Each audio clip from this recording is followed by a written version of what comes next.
I'm going to show you a fantastic game played by Domaraju Gukesh in Norway chess last year. In fact, in June last year. I'm looking at one of his games because he has now qualified for the 2024 Candidates Tournament, and I want to celebrate all 8 players who have qualified for the tournament over the next few weeks, over the next few months, building up to the Candidates Tournament in April. Anyway, listen, let's just look at this game because it is fantastic, and I have to say I'm delighted that Gukesh has qualified for the Candidates. 17 years old, such an exciting player. I think what characterises a lot of his games is his willingness to go in for complications, and we see that in this game. So it starts out as a kind of London system. I should say Gukesh playing white, Ariane Tari from Norway playing black.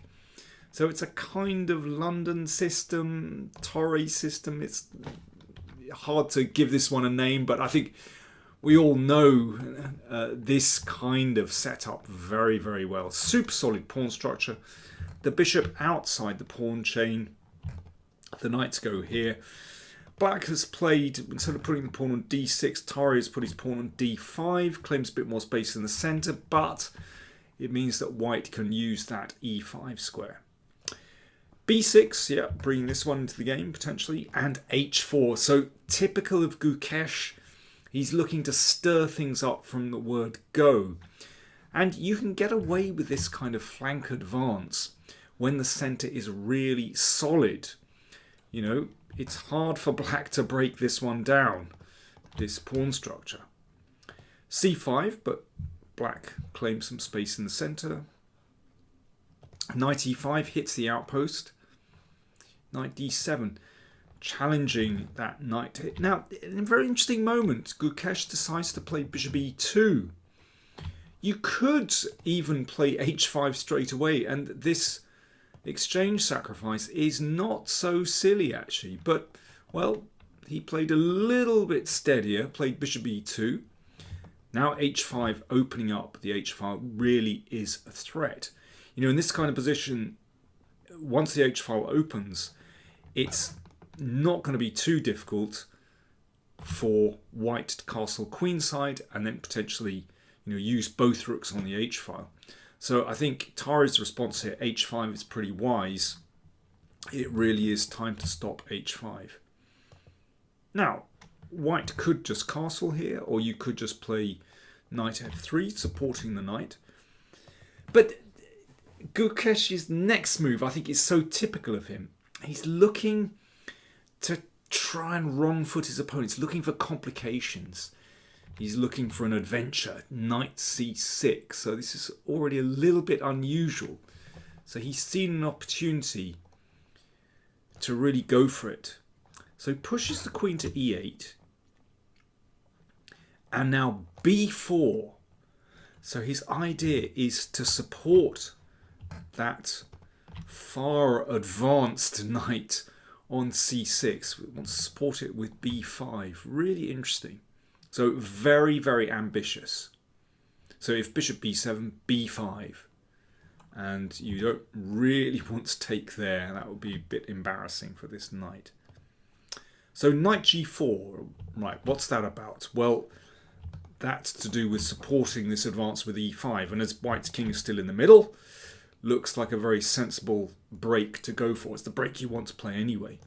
And if this knight is captured, then, for example, well here, knight f6, this actually wins the piece.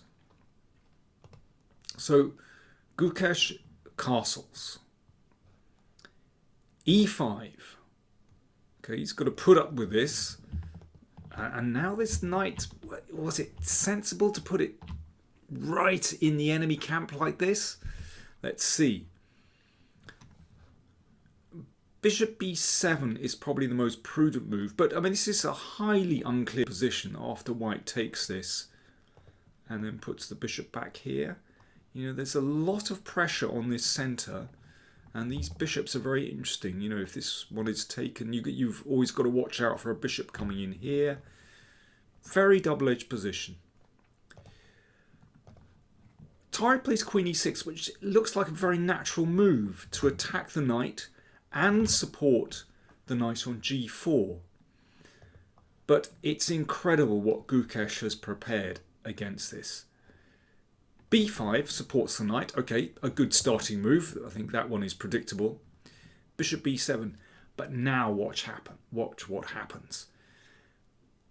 The centre just explodes here. This is an incredible move. c4. Completely fluid centre. So why is he playing like this? Well, this queen is actually quite vulnerable. Let's look at this. So bishop takes knight. Pawn takes. If queen takes, you take here. And because the light squared bishop has disappeared, then black is vulnerable on this diagonal. So, for example, if this is taken, bishop f3, if the queen steps back, then white just has a nice centre there. So Tari plays knight df6, hoping to support these centre pawns and then perhaps collect this one later. Okay, what is the next move for white? What did Gukesh play next? This is absolutely fantastic. You ever think, I'll have a drink?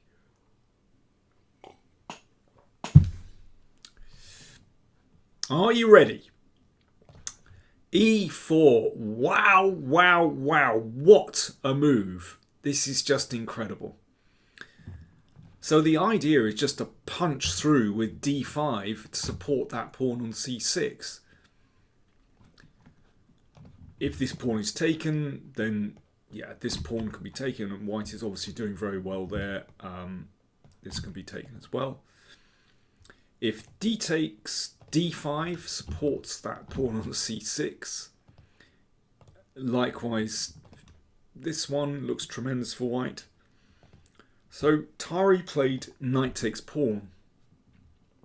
One could take here, but even better to do this. Takes and d5. So Gukesh has succeeded in supporting that pawn on c6. This all started with plonking the knight on c6, and he's managed to support that pawn. It's amazing. And this queen is vulnerable. I think this is the problem, that bishop f3 is going to come supporting the pawns, hitting the queen, and that's really nasty. The knight came back. Bishop f3, queen f5, and d6. Well, watch out.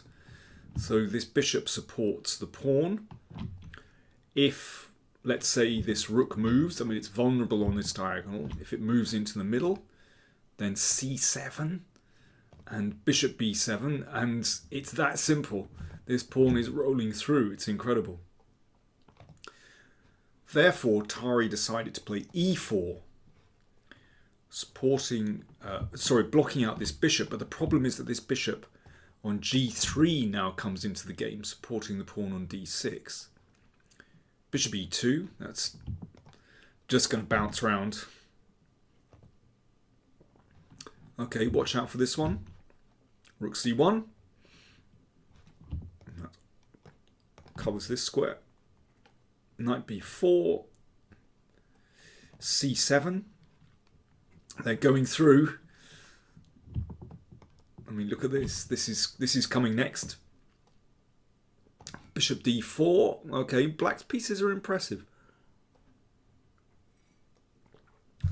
Tari's doing his best to block out the queen, which would support those pawns. I mean, if black can maybe sacrifice an exchange here for one of the pawns, then he could be doing pretty well. But Gukesh follows up really vigorously.